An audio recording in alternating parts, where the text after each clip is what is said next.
ಬಹಳ ಸ್ಪೀಡ್ ಆಗಿ ಎಲ್ಲಾ ಮನೆಗೂ ಹರಳ್ತಾ ಇರುವಂತ ಕ್ಯಾನ್ಸರ್ ಅಂತ ರೋಗ ಎಲ್ಲಿಂದ ಬರ್ತಾ ಇರೋದಂದ್ರೆ ಈ ರಾಜಸ್ಥಾನಿಗಳು ಈ ಕುಕಿಂಗ್ ಆಯಿಲ್ ಇರುತ್ತಲ್ಲ, ಈ ಕುಕಿಂಗ್ ಆಯಿಲ್ ಬೇಯಿಸಿರೋದನ್ನ ಹೋಟೆಲ್ಗಳಲ್ಲಿ ಲಕ್ಷಾಂತರ ಲೀಟರ್ಗಳನ್ನ ತಗೊಂಡು ಬಯೋಡೀಸೆಲ್ ಮಾಡ್ತೀವಂತ ಅದನ್ನೇ ರಿಫೈನ್ ಮಾಡಿ ನಿಮ್ಮ ಮುಂದೆ ತಂದು ನಿಮ್ಗೆ ಪ್ಯಾಕೆಟ್ಗಳ ಮುಖಾಂತರ ನಿಮ್ಮ ಮನೆಗಳಿಗೆ ಕಳಿಸ್ತಾ ಇದ್ದಾರೆ.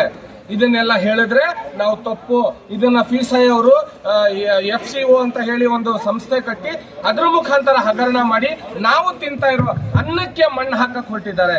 ಇದನ್ನ ನಾವು ಕನ್ನಡಿಗರಾಗಿ ಮಾತಾಡಿದ್ರೆ ನಾವು ಇವತ್ತು ತಿಂತಾ ಇರೋ ಅನ್ನದಲ್ಲಿ ಈ ರಾಜಸ್ಥಾನಿಗಳು, ಬಿಹಾರಿಗಳು, UPಗಳು ಅಲ್ಲಿಂದ ಬಂದು ದಿಲ್ಲಿಯಿಂದ ಒಂದು ಕಂಪನಿ 2019 ಕಣ ನಿಮ್ ಗಮನದಲ್ಲಿ ಇರ್ಲಿ, ಶುರುವಾಗಿ ಹೋಟೆಲ್ಗಳಲ್ಲಿ ಬೇಯಿಸ್ತಾರಲ್ಲ ಎಣ್ಣೆ, ಕುಕಿಂಗ್ ಆಯಿಲ್, ಆ ಕುಕಿಂಗ್ ಆಯಿಲ್ ನ ಗೌರ್ಮೆಂಟ್ ಕಣ್ಣಿಗೆ 2019ರಿಂದ ಮಣ್ಣು ಹಚ್ಚಿ 10 ಲಕ್ಷ ಆಯಿಲ್ ನ ಕಲೆಕ್ಟ್ ಮಾಡಿ ರಿಫೈನ್ ಮಾಡಿ ಜನಗಳಿಗೆ ಪ್ಯಾಕೆಟ್ಗಳ ಮುಖಾಂತರ ಮನೆಗೆ ಕಳಿಸಿ ಇನ್ನು ಕ್ಯಾನ್ಸರ್ ಬಂದ್ರೆ ನಮ್ಮ ಕನ್ನಡಿಗರಿಗೆ ಏನಾಗುತ್ತೆ?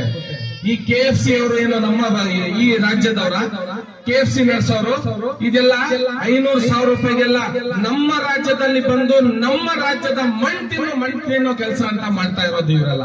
ಇವ್ರಿಗೆ